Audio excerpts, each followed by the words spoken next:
Begumpet flyover వద్ద తరచుగా జరుగుతున్న రోడ్డు ప్రమాదాలను నివారించడానికి బల్దియా 14.6 కోట్లతో మరమ్మతులు చేపట్టనుంది.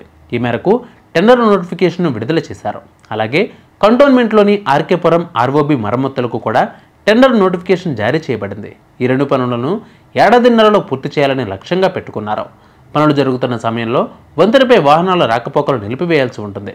కాబట్టి ట్రాఫిక్ మళ్లింపు చర్యలు చేపట్టాల్సి ఉంటుంది. బేగంపేట ఫ్లైఓవర్ వద్ద తరచుగా జరుగుతున్న రోడ్డు ప్రమాదాలను నివారించడానికి బల్దియా 14.6 కోట్లతో మరమ్మతులు చేపట్టింది. ఈ మేరకు ప్రాజెక్టుల విభాగం టెండరు నోటిఫికేషన్ కూడా విడుదల చేశారు. దీంతోపాటు కంటోన్మెంట్లోని ఆర్కేపురం ఆర్ఓబి మరమ్మతులకు కూడా టెండర్ నోటిఫికేషన్ జారీ చేశారు. ఈ రెండు పనులను ఏడాదిన్నరలో పూర్తి చేయాలన్నదే పెద్ద లక్ష్యంగా పెట్టుకున్నారు. పనులు జరుగుతున్న సమయంలో వంతెనపై వాహనాల రాకపోకలను నిలిపివేయాల్సి ఉంటుంది. కాబట్టి మీరు సరిచూసుకోవాలి. కాబట్టి ట్రాఫిక్ మళ్లింపు చర్యలు చేపట్టాల్సి వస్తుంది. బేగంపేట రైల్వే స్టేషన్ వద్ద ఈ ఫ్లైఓవర్కు 1980లో అప్పటి ముఖ్యమంత్రి టి అంజయ్య శంకుస్థాపన చేశారు. అది 3 సంవత్సరాల్లో పూర్తయింది.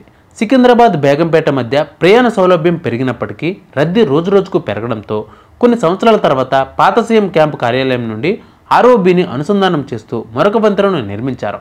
అయితే 40 సంవత్సరాల నాటి పిల్లర్ల మధ్య స్లాబుల అంచులు దెబ్బతినడం, స్లాబుల మధ్య దూరం పెరగడం, పిల్లర్లపై బేరింగులు దెబ్బతినడంతో వంతెన ప్రమాదకరంగా మారింది.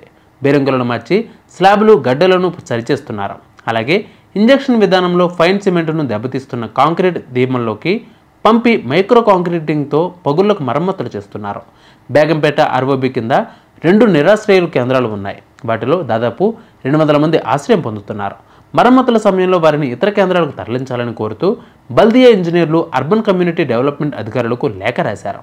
2 నెలల పాటు ఆ కేంద్రాలను ఇతర ప్రాంతాల్లో నిర్వహించడం లేదా పూర్తిగా తొలగించే మార్గాలను జీహెచ్ఎంసీ పరిశీలిస్తోంది.